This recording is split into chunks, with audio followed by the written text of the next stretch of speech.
Bismillahirrahmanirrahim. Assalamualaikum warahmatullahi taala wabarakatuh.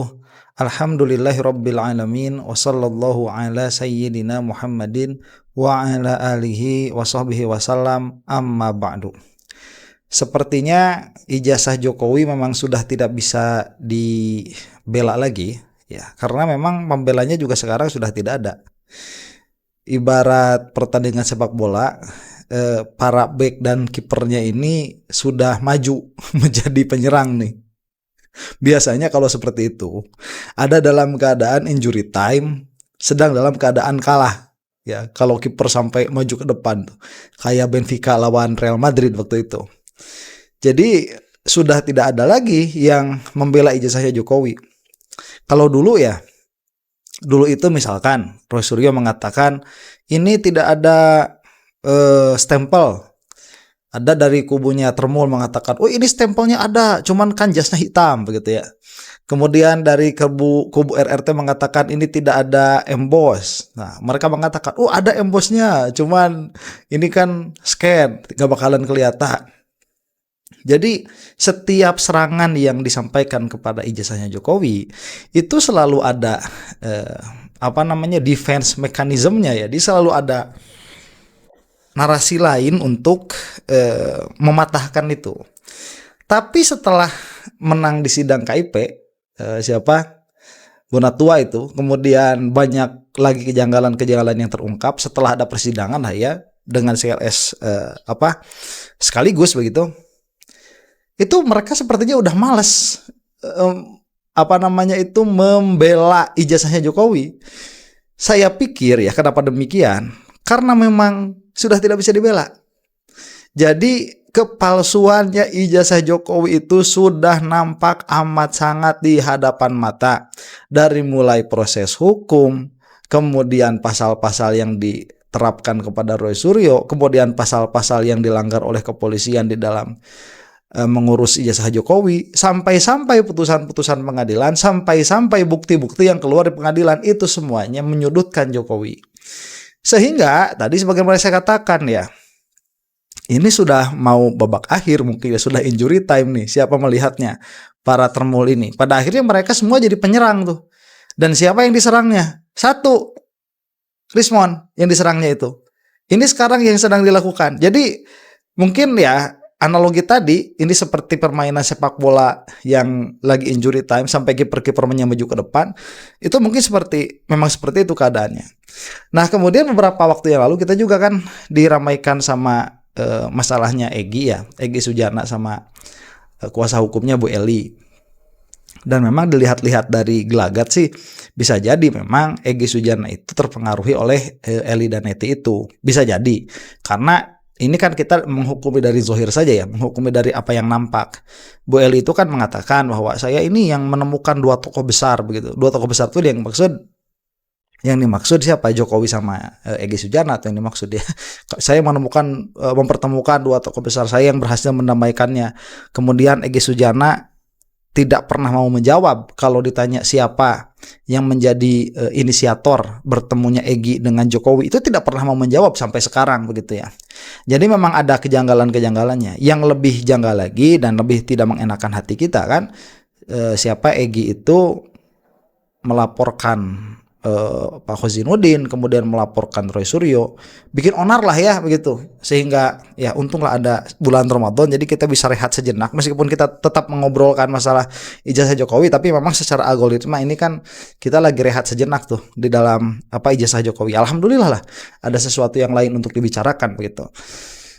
Ya meskipun tidak selalu bagus yang dibicarakannya, cuman ala kulli hal memang Egy Sujana bikin onar dan publik sempat bingung begitu ya. Ini sebetulnya Bu Eli ini posisinya di mana begitu. Meskipun bukan bingung sih sebetulnya, tapi tidak punya bukti untuk mengatakan Bu Eli itu ada di posisi mana begitu. Kalau analisa mudah sekali.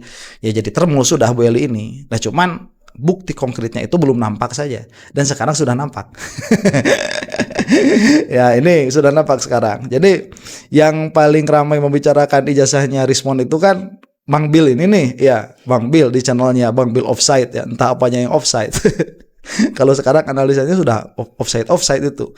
Yang dilakukan kepada Rismond pun offside sebetulnya. Kalau dari apa yang saya lihat begitu ya. Ini yang paling getol membicarakan ijazahnya Rismond, dan pada akhirnya siapa yang berbincang dengan Bang Bill ini? Ya ini. Siapa? Bu Eli ya, Bu Eli Danetti. Ketahuan sekarang, ya udah satu posisi dengan para termul ya. Karena kalau Bang Bill ini udah jelas termul militan, itu udah jelas. Itu kan ada lagunya, malah kemarin ada jinglenya tuh, jingle YouTuber Nusantara.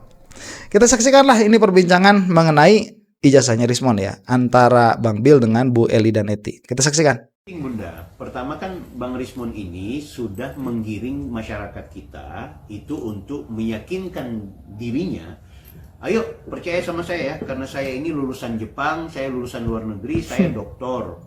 Ada itu dia bilang? Ya, artinya ketika dia memproklamirkan diri sebagai alumni Yamaguchi Jepang, sebagai doktoral, berarti di saat itu kita semua terkontaminasi dan terhipnotis. Oh, Rismond ini ahli berarti. Oh, Rismond ini ahli dari Jepang, S3.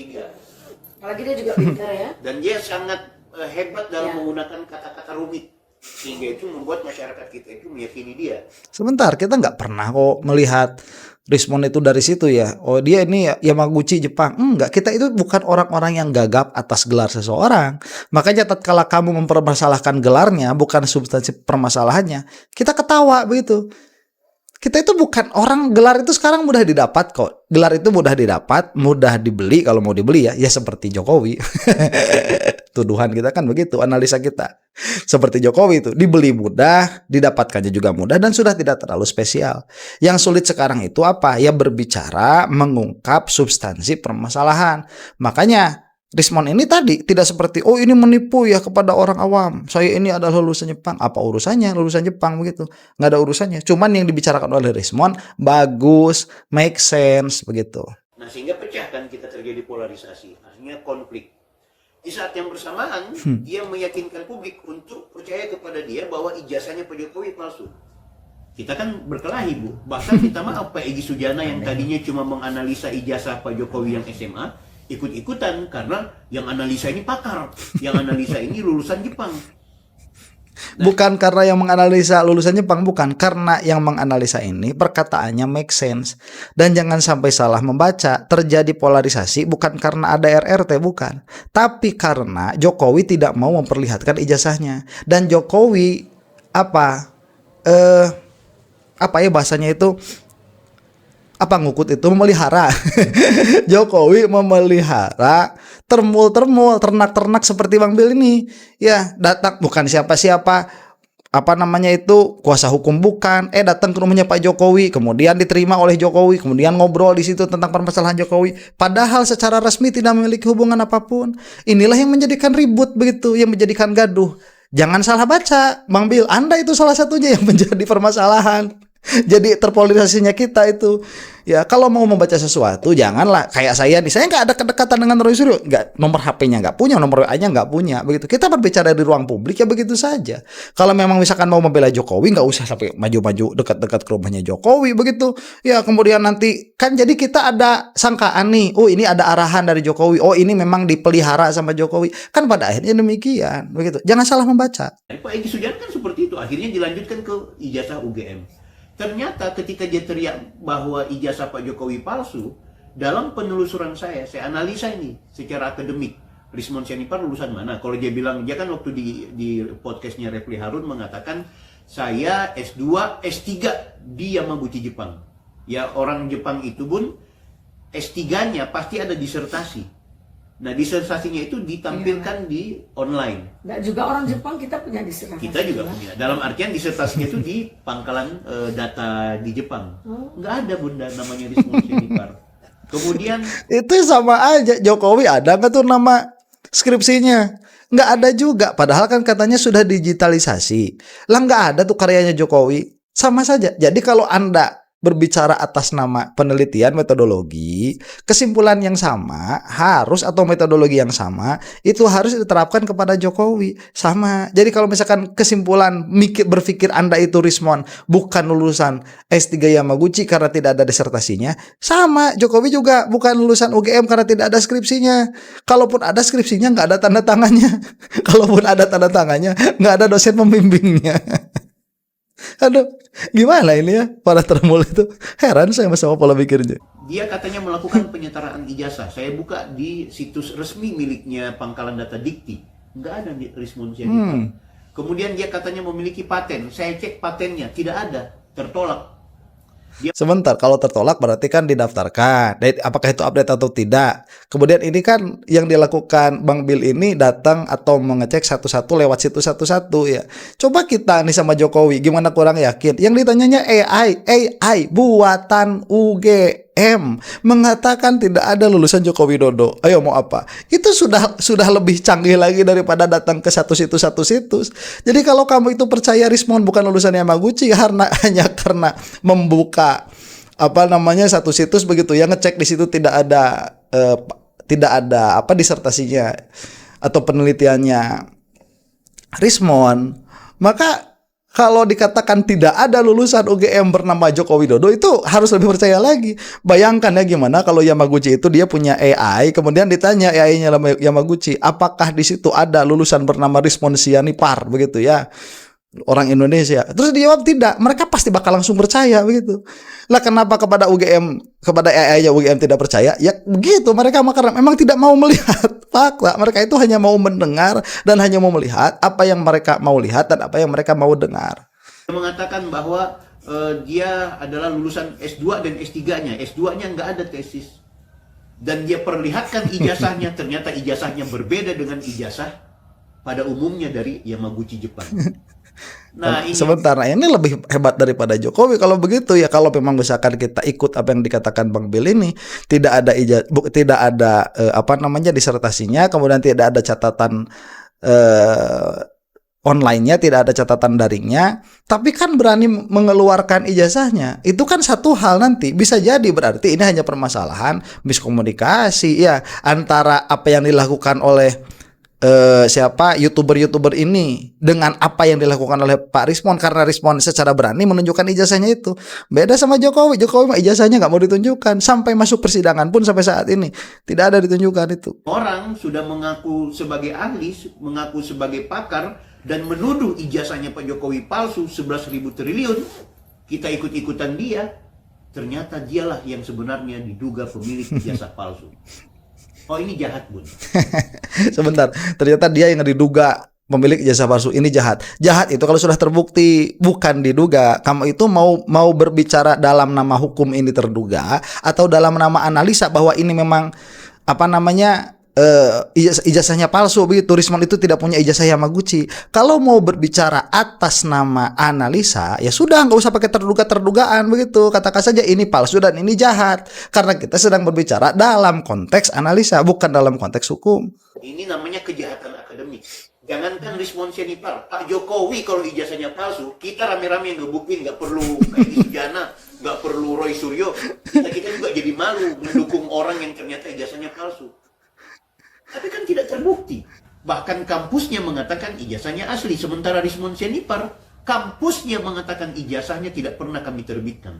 Nah, sebentar Bang Bill ya, keaslian ijazah itu bukan diucapkan oleh si pengantar atau si pengeluar itu ijazah, bukan. Karena bisa jadi orang yang mengatakan itu tidak tahu.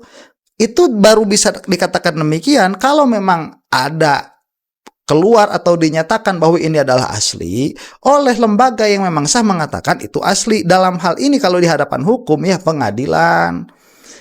Apalagi di dalam permasalahan UGM begitu. Di dalam permasalahan Yamaguchi kita bisa berdebat, di dalam permasalahan UGM lain lagi permasalahannya. Bagaimana mau dikatakan demikian sedangkan Pak Kasmujo sendiri itu yang mana itu juga adalah UGM. Bu Ova itu saya katakan berulang-ulang, dia itu ada kemungkinan ada kemungkinan konflik of interest di situ karena satu dan lain hal begitu. Itu adalah indikasi-indikasi yang seharusnya kita lebih kritis di dalam menerima perkataan UGM. Belum lagi tadi kata AI-nya kan demikian. Masa sekarang perkataan UGM bertentangan dengan AI-nya, apalagi dengan data-data daringnya kan tidak ada begitu. Jadi jangan cuman keluar-keluar aja. Kalau Jokowi ijazahnya palsu, kita bakal gebukin rame-rame. Lah, tidak terbukti asli juga kok. Itu kan cuma omong-omong sampai sekarang. Mana? Jangan-jangan Anda juga belum pernah melihat ijazahnya, dan kalau sudah melihat jangan-jangan Anda juga belum melakukan penelitian. Jangan-jangan, bukan jangan-jangan, itulah yang nampak ya, Anda itu hanya menerima apa yang dikatakan oleh UGM saja. Itu cuma sampai situ doang, nggak lebih nggak kurang begitu. Yang mengatakan ijazah Jokowi asli sekarang berhenti di situ, nggak lebih nggak kurang. Karena semua selain perkataan UGM, semuanya menyatakan ijazahnya Jokowi itu palsu. Semua selain perkataan UGM. Cuman itu doang satu tempat berpegangnya termau sekarang. Berarti ini penjahat, Bu. Ini penjahat. Penjahat akademik seperti ini, bahkan Tuh. dia diduga Sudah sejauh itu Kak Adinda mentelusuri? Ketika saya melaporkan, maka bukan cuma sampai sejauh itu. Bahkan kita punya data-data, tidak hanya berbasis digital, ada data yang sudah kita serahkan kepada penyelidik bahwa orang ini juga mendapat konfirmasi dari Yamaguchi Jepang. Konon dia ternyata juga tidak punya kemampuan mengganti beasiswa yang harus dia kembalikan, maka dia membuat surat kematiannya. Itu kemudian cukup ramai kemarin, gitu kan? Ketika dimunculkan sama para pengawas. Ya, ketika ini berbunyi kan berarti data-data itu sedang kita kantongi. Tinggal kemudian pembuktiannya nanti di proses penyidikan. Ini penyidik sudah memprosesnya sampai ke tahap 2 saksi. Joshua Sinambela yang kebetulan korespondensi dengan Yamaguchi, Roni Teguh juga yang korespondensi dengan Yamaguchi Jepang, dan mereka punya data-data yang sudah katanya kita Adinda baru pulang. Saya kemarin itu ke Malaysia. Kebetulan di Malaysia saya bertemu dengan orang yang mempersiapkan diri untuk kita ke Jepang, ya kan? Waktu mau ke Jepang, waktu mau ke Yamaguchi-nya, kita diminta untuk kembali dulu ke tanah air karena mau di BAP. Karena waktu saya laporkan, saya harus di BAP dulu kan. Nah, sehingga itu kita sedang mereschedule, kemungkinan di sebelum Lebaran ini kita sudah di Jepang untuk mengambil yang analognya. Data dokumennya sudah ada dalam basis digital sebagai barang bukti, sebagai pelaporan. Apakah segampang itu nanti akan mendapatkannya? Sebentar ya, ini sekali lagi apa standing legal standingnya siapa Bang Bilis ini apa? Nggak ada ya, kecuali kalau memang Yamaguchi sendiri yang melaporkan. Itu pun nanti proses persidangannya tidak akan di Indonesia, di Jepang bos. Nanti dibawa semuanya ke Jepang kalaupun demikian. Terus apa kabar juga ya penelitian yang dilakukan oleh Rosyuri dan kawan-kawan kepada ijazahnya siapa itu Gibran, kan sama seperti itu, mendapatkan kejanggalan-kejanggalan. Lah kamu itu kok tatkala ada kejanggalan masuk ke siapa namanya Jokowi kayak tutup mata, tutup telinga begitu. Tapi tatkala kerespon kok ya teliti tidak teliti juga sih ya, itu terserah urusan mereka lah. Dan kalaupun memang kita ini sebagai ilmuwan seharusnya, kalau kita sebagai ilmuwan begitu ya, sebagai peneliti seharusnya metodologi ini itu tidak dipakai ke satu, tidak dipakai ke yang lain, enggak, pakai kedua-duanya. Coba sekarang begini, ijazahnya Jokowi ya, teliti dengan cara kamu seperti itu. Begitu, nanti datang coba mana analognya, kan itu yang dilakukan oleh Rosyuri dan kawan-kawan termasuk Bonatua di situ kan, kenapa tidak didukung, Bil? Lucu. Dan ini nanti ya, apakah sudah sejauh itu ya? Apakah nanti akan mudah untuk mendapatkannya? Ya seharusnya memang mudah lah, kok nggak jadi soal juga. Memang di Indonesia saja yang susah, UGM aja nggak ribet tuh sama KPU. Memang harusnya mudah kan mendapatkan yang seperti ini. Apalagi ini adalah datanya. Kalau Pak Jokowi harusnya lebih mudah lagi, karena itu adalah data dari seorang mantan presiden begitu. Kan kita harus membuat korespondensi dulu dengan pihak Yamaguchi. Walaupun demikian Yamaguchi itu sudah menunggu 2 orang yang sudah sejak awal melakukan korespondensi. Salah satu diantaranya adalah Pak Roni Teguh itu. Biasanya ya kalau tentang dokumen pribadi, Iya. itu tidak boleh siapapun. Iya. Terus kalau bisa data pribadi dilihat apabila ada laporan pidana, terus itu yang melakukan itu adalah surat dari permohonan atau surat sita dokumen oleh pihak kepolisian. Iya, ada hal-hal dokumen-dokumen yang memang domain. Sebentar, ini kan lebih mengerti ya Bu Eli di sini, surprisingly ya, mohon maaf ini lebih mengerti daripada si Bang Bil. Itu permasalahannya kan sedari dulu si Termutu suka mengatakan ini adalah apa, data pribadinya Jokowi dilindungi bla bla, apalagi di luar negeri itu lebih susah lagi. Ya kalau memang demikian adanya. Dalam pengertian kalau itu adalah yang dipinta, kita tidak tahu apa yang dipinta oleh siapa namanya Bang Bill begitu ya, kita tidak tahu. Cuman Bu Eli ini kan paham, pada akhirnya lebih memahami permasalahannya begitu. Ini apa? Jadi kira-kiranya ini siapa begitu? Si Bang Bill ini loh kok datang ke Jepang, kemudian datang ke Yamaguchi mau minta data pribadi orang begitu. Biasanya lebih susah. Ya memang biasanya lebih susah kalau urusannya dengan apa namanya data pribadi begitu. Memang lebih susah. Tapi data pribadinya itu urusannya dengan alamat begitu. Dia yang urusan dengan alamat, kemudian apa namanya itu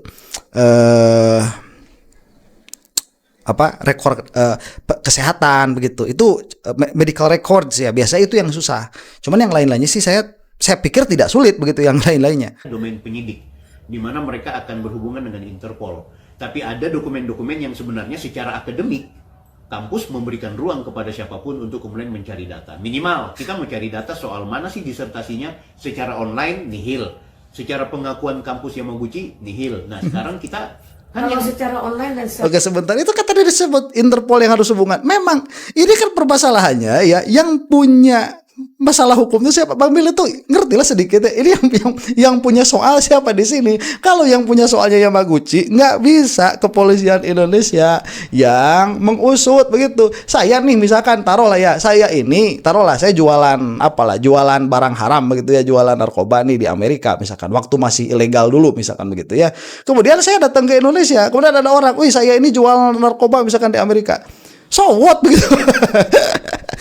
Gak ada urusan, kecuali nanti yang di Amerika mengatakan saya ini telah melakukan kriminal. Tuh ada korespondensi dengan Interpol. Nanti dia yang nangkap saya, ekstradisi saya ke Amerika, baru di sana saya dihukum gitu di sidang. Ini yang punya kasus siapa, yang punya urusan siapa. Jadi kan makin tolol itu kita melihat itu ya, makin lucu. cara ini apakah tidak punya password? Kan lihat di sini, toto password kita nggak punya untuk buka. Kan begini Bunda, kita sudah ngecek seluruh alumni Yamaguchi Jepang, baik yang sebelum dan sesudah angkatannya Bang Rismon, semua datanya ada. Hanya satu-satunya yang tidak ada yang mengaku lulusan Yamaguchi Jepang, namanya Rismon Sianita. Yang katanya dia bilang disertasi saya tidak dimunculkan karena itu data intelijen. Apakah sudah punya legal standing dari kampus itu dan dari dosennya bahwa buat surat permohonan atau sepertinya legal opini yang harus dijawabnya untuk kepentingan hukum yang sedang Adinda laporkan. Sebentar ya, ini Bu Eli di sini lebih skeptis ya daripada, mohon maaf sih saya tadi salah baca di awal berarti ya. Ya memang termo lah. Kalau termo saya tidak akan mencabut perkataan itu. Cuma dalam hal ini lebih skeptis pernyataan Bu Eli ini. Nanyain dulu, ini gimana nih? Ada nggak legal standingnya begitu? Apakah ada surat pernyataan dari pihak itu bahwa apa yang kita temukan itu, oh iya benar. Yang membenarkan itu kan yang punya kampus, sama dengan UGM. Mau kita bilang iya tidak, kalau kampus bilang ya udah, mau kemana? Makanya kita tuh kan. Nah ini salahnya Bu Eli. Ya bukan masalah kalau kampus sudah bilang sudah, bukan, karena kampus itu dia bisa ada error di situ di dalam menentukan iya dan tidak, apalagi apabila di belakangnya itu dia memiliki konflik of interest. Begini, kalau yang namanya fakta itu dia tidak bisa diganggu gugat kan begitu. Yang namanya fakta itu dia tidak bisa diganggu gugat. Jadi kalau misalkan nanti apa buktinya ijazah Jokowi itu asli, bukti yang paling relevan sampai saat ini begitu ya, kalau kita berbicara secara puluhan tahun yang lalu, yang mengeluarkannya sudah tidak ada, yang mengeluarkannya misalkan siapa saat itu, kemudian data-data pendukung ijazahnya tidak ada, maka yang paling bagus adalah di digital forensik begitu ya. Dia dimasukkan ke lab for dan lain sebagainya lewat lembaga yang independen. Lembaga yang independen itu bukan untuk menentukan asli atau palsu ya, lembaga independen itu untuk memberikan kekuatan kepada publik untuk menentukan asli atau palsunya. Satu lab for itu cukup begitu. Nah, makanya di sini permasalahannya kalau lab for-nya milik kepolisian, publik tidak percaya begitu ya. Nah, kalau masalah urusan asli atau tidaknya, maka semua perangkat pendukung atas dilaporkannya ijazah ini harus ada begitu. Apa saja di belakangnya? Ya itu ada nilainya di situ, kemudian ada SKS-nya di situ kalau memang ada catatan rekor SKS-nya, bayar SPP dan lain sebagainya. Itu kan satu kesatuan, bukan cuma ijazah doang. Lah sekarang kalau misalkan dia cuma pegang ijazah kemudian dikatakan betul, misalkan kata UGM, itu asli. Lah iya kalau semua orang UGM ngomong begitu, masih bisa kita menerima begitu meskipun itu bukan pembuktian juga. Tapi ini orang UGM juga ngomongnya beda-beda begitu, datanya juga tidak ada, ditelusuri sebagian datanya tidak ada, yang sudah keluar pada akhirnya juga berbeda-beda. Nggak bisa Bu Eli seperti itu. Nah ini pola pikir termulnya Bu Eli nih. Kadang-kadang kita ini kan berjuang untuk siapa? Hah? Untuk apa? Kapasitasnya apa? Kepentingannya apa? Siapa yang dirugikan? Ya kan? Cuap sana, cuap sini, rendahkan orang, rendahkan ini, merasa dia ini.